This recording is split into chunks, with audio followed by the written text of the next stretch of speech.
ఈరోజు ఎన్నికల ప్రచారంలో భాగంగా డాక్టర్ అనూప్ సార్ గారు ఈ రాష్ట్రంలో ప్రతి నియోజకవర్గంలో పర్యటిస్తూ జగన్మోహన్ రెడ్డి గారికి మద్దతుగా అందరూ పనిచేయాలని ఈరోజు నెల్లూరు రూరల్ నియోజకవర్గానికి రావడం జరిగింది. అందులో భాగంగా ఈరోజు ఉదయం సాల్వేషన్ ఆర్మీ చర్చి కమ్యూనిటీ హాల్లో 400 మందితో నియోజకవర్గంలో ఉన్నటువంటి పాస్టర్లు మొత్తం బయట వాళ్ళు కాకుండా వారి అధ్యక్షతన పాస్టర్ యేసుపాదం గారి నాయకత్వంలో మా కార్యక్రమం జరగడం జరిగింది. అందరూ వచ్చారు, వారు స్పీచ్ విన్నారు. అదేవిధంగా ఆయన 175 నియోజకవర్గాల్లో తిరుగుతూ వస్తూ ఉన్నారు.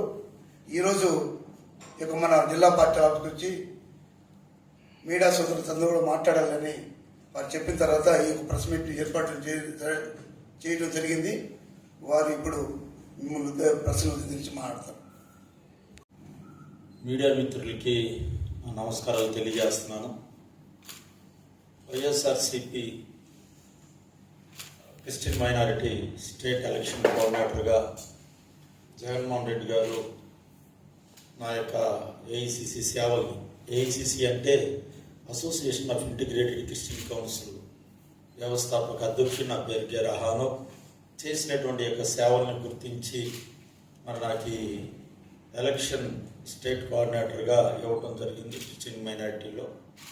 అప్పటి నుంచి కూడా మేము అన్ని జిల్లాలు, అన్ని నియోజకవర్గాలు పెట్టుకుంటూ మరి అనేకులను బలోపేతం చేసుకుంటూ జగన్మోహన్ రెడ్డి గారు చేసినటువంటి సామాజిక ఆ యొక్క విధి విధానాలని మేము ఎంకరేజ్ చేసుకుంటూ బలోపేతం చేసుకుంటూ రావడం జరిగింది. అనేక చోట్ల నేను మాట్లాడటం జరిగింది. వైఎస్ జగన్మోహన్ రెడ్డి గారు చేసినటువంటి మరి 2019లో పెట్టినటువంటి మేనిఫెస్టోలో 99% నెరవేర్చడం జరిగింది. అంతకుముందు అన్ని నెరవేర్చినటువంటి వైఎస్ జగన్మోహన్ రెడ్డి గారిని చూసి అంతకుముందు చంద్రబాబు యొక్క కాలంలో ఎన్నో ప్రామిసులు చేశారు, ఎన్నో మేనిఫెస్టోలు చేశారు, కానీ ఏ ఒక్కటైనా నెరవేర్చారని నేను అడుగుతున్న ఈ యొక్క మీడియా మిత్రుల సందర్భంగా ఏ ఒక్కటి కూడా నెరవేర్చలేదు. మీరు మీ యొక్క ప్రభుత్వంలో ఎన్ని ఉద్యోగాలు ఇచ్చారు? మీరు బాబు వస్తే జాబ్ వచ్చిందని అన్నారు. ఈ సామాజిక వర్గంలో ఈ మధ్య కూటమిలో ఒక అతను మాట్లాడతాడు, బటన్ నొక్కితే నేరుగా వాళ్ళ అకౌంట్లోకి జమ అవుతున్నాయని అంటారు. బటన్ నొక్కుతున్న నీవు ఎంత నొక్కున్నావు, నీకు ఎంత వచ్చినాయి అని ఒక అతను మాట్లాడుతూ ఉంటాడు. అది మాత్రమే కాదు, తర్వాత ఈ ఉన్నటువంటి అనేకమైనటువంటి కార్యక్రమాలు ఒకవేళ జగన్మోహన్ రెడ్డి గారు ఒకవేళ తన వచ్చినటువంటి వాటిని నొక్కుంటే పేదలకు న్యాయం జరిగేదా, పింఛన్లు వచ్చాయా, అనేక మందికి పథకాలు వచ్చేటియా, ప్రపంచంలో ఎక్కడ లేని విధంగా 29 రాష్ట్రాల్లో ఏ రాష్ట్రంలో లేని విధంగా ఆంధ్రప్రదేశ్ గవర్నమెంట్ వైఎస్ జగన్మోహన్ రెడ్డి గారు చేయటం ద్వారా ప్రపంచవ్యాప్తంగా దేశవ్యాప్తంగా కూడా ఒక అభినందనలో జగన్మోహన్ రెడ్డి గారు ఆంధ్రప్రదేశ్ వైపు వెలువెత్తుతూ ఉన్నారు. అది మాత్రమే కాదు, మరి కూటమిగా చేరినటువంటి చంద్రబాబు నాయుడులో కూడినటువంటి కూటమి అంతా కూడా పేదలంటే ఎందుకు అంత రాజకీయ అనుభవం ఉన్నటువంటి నీవు ఏ ఒక్కరికైనా పేదవారికి కావచ్చు, లేకపోతే పథకాలు కావచ్చు, లేకపోతే అవతాతలు కానీ పింఛన్ రూపాయలు కావచ్చు, ఇవన్నీ కూడా నువ్వు చేయలే, ఏ ఒక్కడు కూడా చేయలేదు. ఒకవేళ చేస్తే కనుక నువ్వు చెప్పు.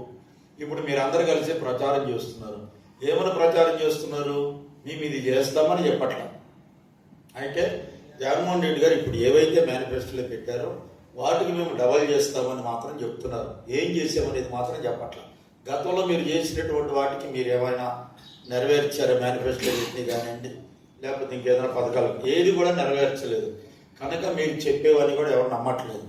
అది మాత్రమే కాదు, మనం మీరు మేనిఫెస్టో రిలీజ్ చేసినప్పుడు మోడీ గారి ఫోటో కానివ్వండి, లేకపోతే దానికి సంబంధించిన వాళ్ళని ఎవరికి కూడా లేదు. అంటే మీరు పెట్టినటువంటి మేనిఫెస్టో కనీసం మీతో టైఅప్ అయినటువంటి బీజేపీ వాళ్ళు కూడా నమ్మట్లేదు. అందుకని మిమ్మల్ని పూర్తిగా వదిలేసి.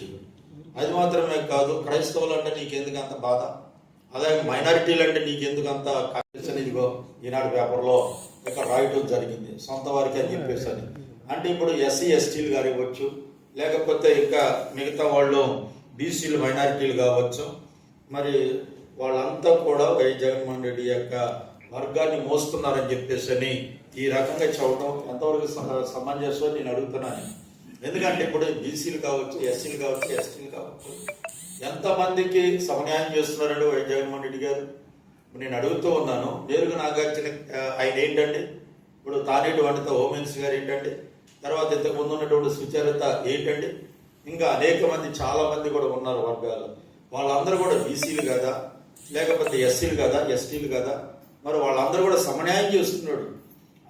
సమన్యాయం చేస్తున్నప్పుడు కళ్ళకు కట్టినట్టుగా ఆంధ్ర రాష్ట్ర ప్రజలకు క్లియర్గా కనపడుతున్నప్పుడు నువ్వు ఎట్లా చేస్తావు? తర్వాత పవన్ కళ్యాణ్ అంటాడు, ఇదిగో ఈరోజు పేపర్లోని ఈనాడు పేపర్లో అక్కడ టీడీటీలో ఉన్నటువంటి తిరుమల పవిత్రతను కాపాడుతామని పవన్ కళ్యాణ్ ఇక్కడ మాట్లాడుతూ ఉన్నాడు. బ్లూ మార్కులు. అంటే ఇప్పుడు ఏంటి, ఇప్పుడు అక్కడ పవిత్రత లేదా? అంటే ఇప్పుడు మతాల మధ్య చిచ్చు పెడుతున్నాను అంటే మతాలు కొట్టుకొని సామాన్య. ఇప్పుడు వరకు కూడా ఇప్పుడు అందరూ కూడా సామరస్యంగా ఉన్నారు. ఒక సెక్యులర్ కంట్రీలో అన్ని మతాల వాళ్ళు కూడా ఒక సిస్టమేటిక్గా వాళ్ళు ముందుకు పోతా ఉన్నారు.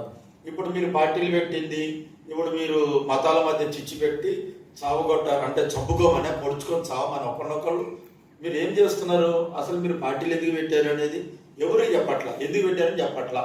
మిమ్మల్ని అదాపాతాళ్ళు తొక్కేస్తాం, పాతేస్తాము, అది మాత్రమే కాదు బట్టలు ఉడదీసి కాంట్రాక్ట్తో పరికిస్తాము, రోడ్డు మీద పరిగెత్తిస్తాము. మీరు పార్టీలు పెట్టింది జగన్మోహన్ రెడ్డి గారిని ఈ రకంగా చేయడానికా, లేకపోతే ఆంధ్ర రాష్ట్ర ప్రజలకు మేలు చేయడానికా? ఇప్పుడు మీ ఆధార్ కార్డులు ఇక్కడైతే లేవు, మీరు యాక్షన్ అయిన తర్వాత ఎవరు ఇక్కడ ఉండరు, పక్క తెలుగు రాష్ట్రానికి వారిపోతారు. ఇప్పుడు జగన్మోహన్ రెడ్డి గారు కావచ్చు, ఇక్కడ 175 కంటెక్ట్ చేసేటువంటి వాళ్ళు పక్క రాష్ట్రం వాళ్ళు ఎవ్వరు లేరు. అందరు రాష్ట్ర ప్రజలు, రాష్ట్రంలో ఉన్నటువంటి ఆంధ్ర రాష్ట్రంలో ఉన్నటువంటి వాళ్ళే ఇక్కడ కంటెక్ట్ చేయడం జరుగుతుంది. మరి అలాంటప్పుడు మీరు వచ్చేసి ఇది చేస్తాము, ఇది అంటే అన్ని కూడా వైఎస్ జగన్మోహన్ రెడ్డి గారి యొక్క పథకాలనే మీరు డబల్ చేస్తామంటున్నారు. వైఎస్ జగన్మోహన్ రెడ్డి గారు పరిపాలించినటువంటి దాంట్లో 78,000 కోట్ల రూపాయలు ఖర్చు అయింది. మన రాష్ట్రాన్ని అప్పుల పాలు చేసిండు, మరో శ్రీలంక చేసిండని చెప్పేసి మీరు చెప్పుకుంటూ వస్తున్నారు. ఇప్పుడు నువ్వు పథకాలు జగన్మోహన్ రెడ్డి గారి యొక్క వాటిని మేనిఫెస్టో మీరు కాపీ కొట్టి డబల్ చేస్తామంటే అది ఇంకెంత ఎక్కువ అప్పుల పాలు చేస్తారు. మీరు ఆంధ్ర రాష్ట్రాన్ని ఎక్కడి నుంచి తీసుకొస్తారు? ఇప్పటికే మనందరం తెలుసు పవన్ కళ్యాణ్ ఇల్లు అమ్ముకున్నాడని. మరి చంద్రబాబు గారు ఏమమ్ముకొని మరి ఏం చేసి ఆంధ్ర రాష్ట్ర ప్రజలకి మేనిఫెస్టోలో పెట్టినటువంటి వాటిని ఆంధ్ర రాష్ట్ర ప్రజలు ఎవ్వరూ నమ్మే విధంగా లేరు, నమ్మడం లేదు కూడా. ఈ రోజున ముసలాం అంటే పేదవాడు హ్యాపీగా బతుకుతున్నాడండి. పేదవాడు ఇప్పుడు ఈ మధ్య చాలా మంది కూడా ఇప్పుడు టీవీ ఉంటే ఏమంటున్నారు, అది క్యాన్సిల్ చేస్తున్నారు పింఛను. తర్వాత ఇంకేదన్నా ఫ్యాన్ ఉంటే లేదా కూలర్ ఉంటే ఏసీ ఉంటే కట్ చేస్తారంటున్నారు. ఇప్పుడు ఎవరికి కట్ చేస్తున్నారు? ఒక్కొక్కరికి 10 ఎకరాలు ఉన్నాయనుకోండి, లేకపోతే ప్రాపర్టీ ఉన్నాయనుకోండి, వెరిఫికేషన్ చేసి వాళ్ళు అర్హులైతేనే ఇవి ఓకే చేస్తున్నారు. ప్రాపర్టీ ఎక్కువ ఉన్న వాళ్ళని మాత్రమే తీసేస్తున్నారు. దాన్ని ఒక పాయింట్గా పెట్టుకొని మీరు ప్రచారంలో ఎంత భయంకరంగా అస్త్రంగా మీరు వాడుతున్నారంటే చంద్రబాబు, నేను చెప్తున్నాను, ఈనాడు నేను ఏకవచనం ఉపయోగిస్తున్న చంద్రబాబుని. ఎందుకనంటే ఇప్పుడు అంతకుముందు నీకున్నటువంటి వయసును బట్టి నువ్వు పరిపాలించిన విధానాన్ని బట్టి రెస్పెక్ట్ ఇవ్వాలి. కానీ ఇప్పుడు క్రైస్తవులు అయినటువంటి వాళ్ళ మీద ఒక అక్కసు వెళ్ళగక్కుతూ విషయం వెళ్ళగక్కుతూ ఉన్నావు. ఎందుకంటే దళిత క్రైస్తవులన్నా మైనారిటీలన్నా కూడా అక్కసు వెళ్ళగక్కుతూ ఉన్నావు. పేదోడు అంటే అస్సలు నీకు గిట్టదు నీకు అది. ఎందుకంటే ఇప్పుడు క్రైస్తవులు నా దగ్గర చాలా వీడియోస్ ఉన్నాయి. ఎందుకంటే ఇప్పుడు పాస్టర్స్కి హానోరేరియం ఇస్తున్నారు, గౌరవ వేతన 5,000 రూపాయలు.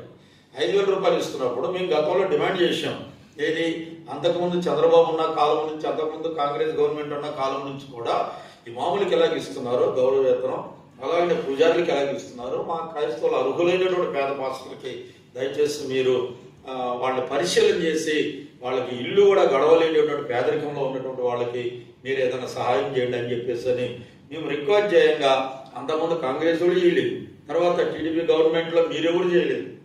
వైఎస్ జగన్మోహన్ రెడ్డి గారు వచ్చిన తర్వాత వాళ్ళు మేనిఫెస్టోలో పెట్టినట్లుగా గౌరవ వేతనం 5,000 రూపాయలు. ఎంతమందికి ఇస్తున్నారంటే 9,000 చిల్లర ఇస్తున్నారు. 9,000 మందికి చిల్లరే అంటే దగ్గర 1,00,000 పైగా మందిరాలు ఉన్నాయి, ఏది క్రైస్తవ మందిరాలు ఉన్నాయి. అప్పుడు వాళ్ళందరూ కూడా ఇవ్వట్లేదు కదా, అర్హులైనటువంటి వాళ్ళకి మాత్రమే, అతి తక్కువ మందికి మాత్రమే ఇవ్వడం జరుగుతుంది. ఆయన ప్రశ్నిస్తాడు, నువ్వు ఏ ధైర్యంతో ఇస్తున్నావు, నువ్వు ఎందుకు ఇస్తున్నావు, నువ్వు ఎవరిని అడిగిస్తున్నావు, గవర్నమెంట్ సొమ్ము తీసుకెళ్ళిస్తున్నావు. నేను అడుగుతున్నా, ముస్లిం ఇమాములకి ఏ ఫండ్లో నుంచి నువ్వు తీసిస్తున్నావు? నేను అడుగుతున్నా, పూజారులకి నువ్వు ఏ ఫండ్లో తీసిస్తున్నావు?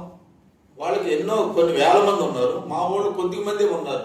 అది ఇస్తుంటే నువ్వెందుకు ప్రచార వస్త్రంగా వాడుకొని క్రైస్తవులను కించపరుస్తున్నావు, మైనారిటీలు నువ్వు కించపరుస్తున్నావు? నేను అడుగుతూ ఉన్నాను అనమాట. పవన్ కళ్యాణ్ కూడా అక్కడ కూర్చొని మేనేజ్లో కూర్చొని జగన్మోహన్ రెడ్డి గారు మత మార్పిడి చేస్తున్నాను అంటున్నాడు. ఏమన్నా మత మార్పిడి చేయకూడదు అంటే చట్టం ఏమని ఉంటే నాకు జీవో కాపీ ఏమన్నా ఇవ్వండి. చంద్రబాబు గారు, పవన్ కళ్యాణ్ గారు, మీరు ఏమన్నా ఇప్పుడు మత మార్పిడి జరగకూడదు చట్టం ఏమైనా ఉంటే ఇవ్వండి. జీవో కాపీ కానీ, చట్టం కానీ, యాక్ట్ కానీ ఏదైనా ఉంటే ఇవ్వండి. అది ఇవ్వకుండా ఊత పదంగా మీరు ఎందుకు మాట్లాడుతున్నారని నేను ప్రశ్నిస్తున్నా. సో కనుకేందంటే ఈ యొక్క లాస్ట్ మూమెంట్లో ఇప్పుడు మైనారిటీలు, తర్వాత ఆంధ్ర రాష్ట్ర ప్రజలందరూ కూడా బెనిఫిట్స్ పొందుకున్న వాళ్ళు చాలా మంది ఉన్నారండి. ఎందుకంటే ఈ రోజున వాళ్ళందరూ కూడా ఎంత ఆదరణ పొందుకున్నారంటే, ఇప్పుడు ఈ వాలంటరీ వ్యవస్థ కూడా ఫస్ట్ ఎంత బ్లేమ్ చేశారండి జగన్మోహన్ రెడ్డి. వాళ్ళంతా కూడా సమాచారం సేకరిస్తున్నారు. కొన్ని 30,000 మందికి పైగా ఆడవాళ్ళని కిడ్నాప్ చేశారు. తర్వాత భర్తలు లేని సమయంలో వీళ్ళు వెళ్ళిపోయి వాళ్ళ ఇళ్లలో దూరుతున్నారు. కానీ ఇన్ని నిందలు మోపి నీవు రాను అదే వాలంటరీ వ్యవస్థను మేము కొనసాగిస్తాము. జగన్మోహన్ రెడ్డి గారు ఇచ్చేటువంటి శాలరీ కంటే కూడా మేము డబుల్ ఇస్తామని ఎందుకు చెప్తున్నాను? నిజంగా నీకు మైండ్ ఉండి మాట్లాడుతున్నావు, మైండ్ లేకుండా మాట్లాడుతున్నావు అడుగుతున్నా చంద్రబాబు. నీకు దయచేసి నువ్వు గెలవాలని ఉద్దేశంతో కాదు, కానీ ఆంధ్ర రాష్ట్ర ప్రజలకు మేలు చేయాలని, లేకపోతే వాళ్ళందరూ కూడా సహాయం చేయాలని ఉద్దేశం అయితే మీరు రాలేదు. కేవలం వైఎస్ జగన్మోహన్ రెడ్డి గారిని తొక్కేయడానికి మాత్రమే, లేకపోతే ఓడించడానికి మాత్రం మీరు అందరూ కట్టకట్టుకొని వచ్చి ప్రచారం చేస్తున్నారు. మేము ఒకటే చెప్తున్నా, మిమ్మల్ని తప్పకుండా మేము ఓడిస్తాము. ఓటుతోటి మీకు మేము బుద్ధి చెప్తామని ఇందు మూలంగా నేను మనవి చేస్తున్నాను. ఈ యొక్క సమయంలో మరి ఏఐసిసి మరి రాష్ట్ర నాయకులు యేసుపాదం గారు, తర్వాత మన కృష్ణారెడ్డి గారు, మన సోదరులు యేసునారాయణ గారు, తర్వాత సాల్మన్ గారు, మేమందరం కూడా కూర్చోవడం జరుగుతుంది. తప్పకుండా ఓటుతో బుద్ధి చెప్తామని ఈ సందర్భంగా నేను తెలియజేస్తున్నాను.